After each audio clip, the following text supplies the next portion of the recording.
This lesson is about angle relationships. There is a ton of vocabulary in this lesson.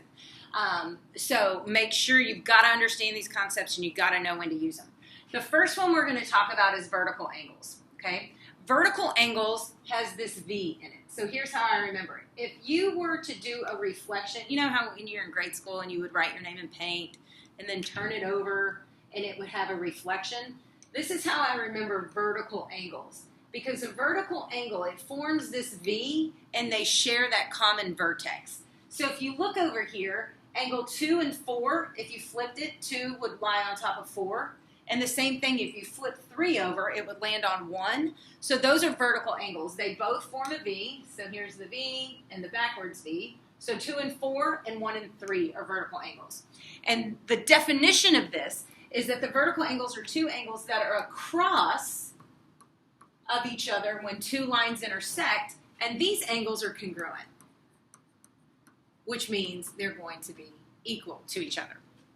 Okay, so if I had to name these, I could say, here's the sign we use for congruency. Angle 1 is congruent to angle 3. Congruent has to have this similar curve on top of the equal sign, because that means they're not equal to each other. The measurements are equal to each other, but the angles aren't equal. They're congruent. And then I could say angle 2 is congruent to angle 4. This is how we name congruency. We name measurements. I can say the measurement of angle 1 is equal to the measurement of angle 3. So congruency, you're naming the angle. Measurement, you're talking about the degree. The degrees are the same. That's why we have equality.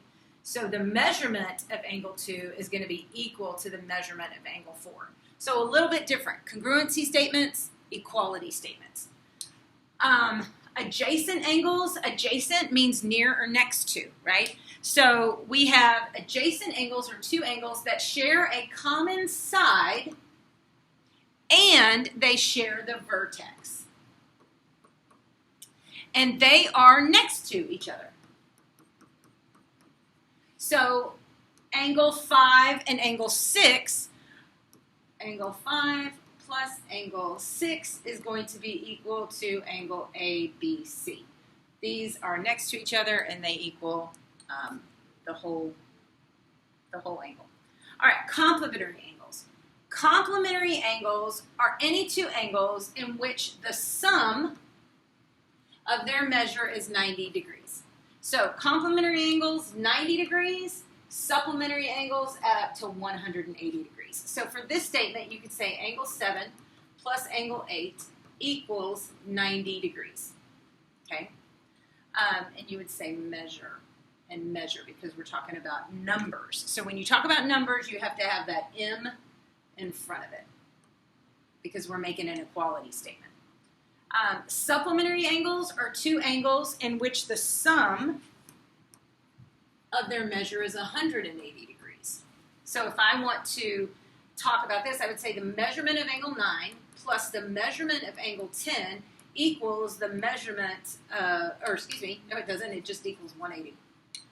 So notice when you're talking about measurements, you've got to have that M in front of it. All right, now when we classify angles using all the names that apply.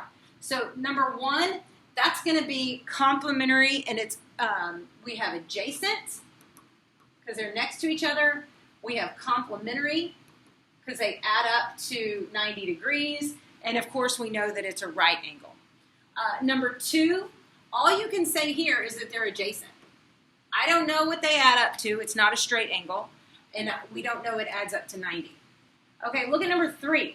I know that they're adjacent to each other, and I know they're supplementary because it forms this straight angle. Numbers 1 and 2, they're not adjacent, they don't share a side, but I do know that they're vertical angles. Number 5, they're not adjacent, but they do add up to 180, so these are going to be supplementary. And then they're not adjacent to each other, but they do add up to 90, so they're going to be complementary. Okay? All right. if you look, let's just do 7, 9, and 11. So if you look at angle 2, they are complementary. Notice I'm not abbreviating. They are adjacent, complementary, and they are adjacent. Numbers 1 and 2, they are adjacent, but they are not supplementary and they're not complementary. And angles 4 and 5 are adjacent and supplementary because they form that straight line of 180. All right, so on number 13, first I want you to identify what kind of angles these are. They're vertical angles.